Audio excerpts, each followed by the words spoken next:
اچھا سوال آپ نے کیا ہے. سب سے پہلے صوبائی حکومت کے حوالے سے میں جواب دے دیتا ہوں. اگر آپ دیکھیں تو یہ پرائم رسپانسبلٹی پروونشل گورنمنٹ کی بنتی ہے. Under the constitution also law and order جو ہے وہ پروونشل سبجیکٹ ہے.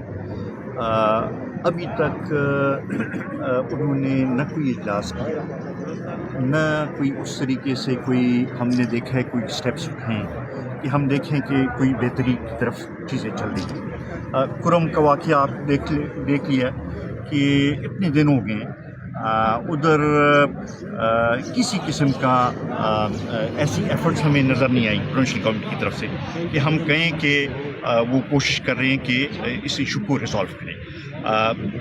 اسی طریقے سے جو جنوبی اضلاع ہیں اس میں بھی میرے خیال میں 4 بجے کے بعد جو ہے وہ لوگوں کو دہشت گردوں کے رحم و کرم پر چھوڑ دیا جاتا ہے. وہاں پہ ایون جو پولیس ہے، جو باقی سرکاری ملازمین ہیں، ان کو یہ ہدایت دی گئی ہیں کہ آپ بھی زیادہ موومنٹ نہ کریں شام کے بعد. تو یہ حال اگر ہو تو پھر کیا آپ توقع کرتے ہیں؟ اس وقت ضرورت یہ ہے کہ جس طرح گورنر ہاؤس میں APC ہوئی، چاہیے تو یہ تھا کہ صوبائی حکومت اس میں شریک ہوتی، وہ اپنا موقف بھی پیش کرتی اور سب سے رائے لیتی.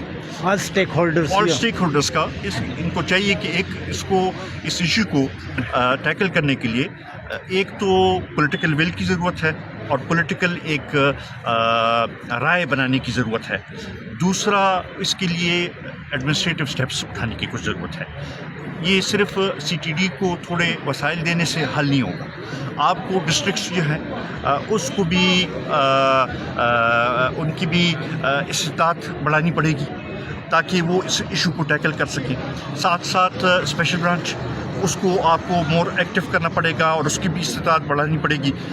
اسی طریقے سے ایک ایسا ماحول بنانا پڑے گا کہ جو انٹیلیجنس ایجنسیز ہیں ان کے درمیان انٹیلیجنس شیئرنگ جو ہے وہ بہتر طریقے سے ہو تاکہ آپ جو نیٹ ورکس ایکٹیو ہیں ان کو ٹیکل کر سکیں. اس میں ان کی سپلائی لائنس کاٹنے کی ضرورت ہے، ان کی فائنینسنگ جو ہے اس کو معلوم کرنے کی ضرورت ہے، اس کو کرب کرنے کی ضرورت ہے. یہ وہ سٹیپس ہیں جس سے یہ مسئلہ حل ہو سکتا ہے. لیکن انفارچونیٹلی ہم وہ فوکس نہیں دیکھ رہے. جہاں تک آپ نے افغانستان کے حوالے سے بات کی، بالکل آپ نے صحیح پوائنٹ آؤٹ کیا.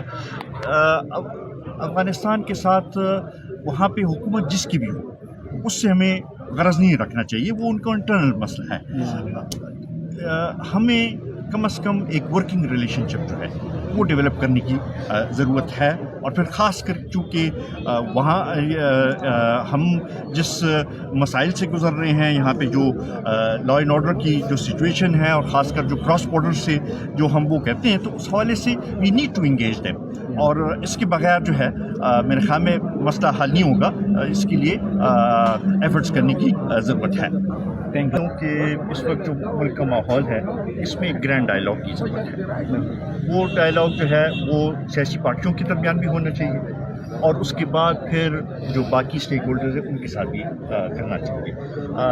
اس وقت ملک اس کا متحمل نہیں ہو سکتا کہ ہم احتجاج کریں، ہم دھمکیاں دیں، ہم قانون کو اپنے ہاتھ میں لینے کی باتیں کریں.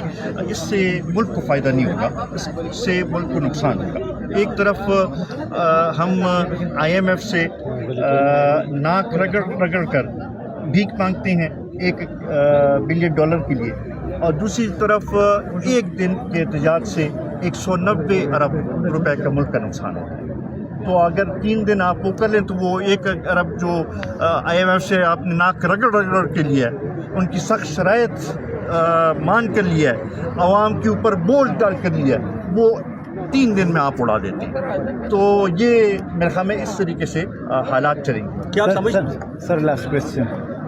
یہ بہت افسوس کی بات ہے کہ روزانہ کی بنیاد پہ ہمارا برین ڈرین ہو رہا ہے. یہاں پہ لوگ تعلیم حاصل کرتے ہیں تو ہم یہ سمجھتے ہیں کہ یہ ملک کے لیے کارآمد شہری بنیں گے اور یہ ملک کی جو اکنامک گروتھ ہے اس میں اپنا ایک کردار ادا کریں گے. وہ یہاں سے جیسی تعلیم کمپلیٹ کرتے ہیں باہر ان کو جو جدھر بھی اپرچونٹی ملتی ہے وہ نکلنے کی سوچ رہی ہے. یہ ایک مجبوری ہے سر. یہ المیہ ہے اور اس کی طرف سیاسی قیادت کو توجہ دینے کی ضرورت ہے. We need to address this issue.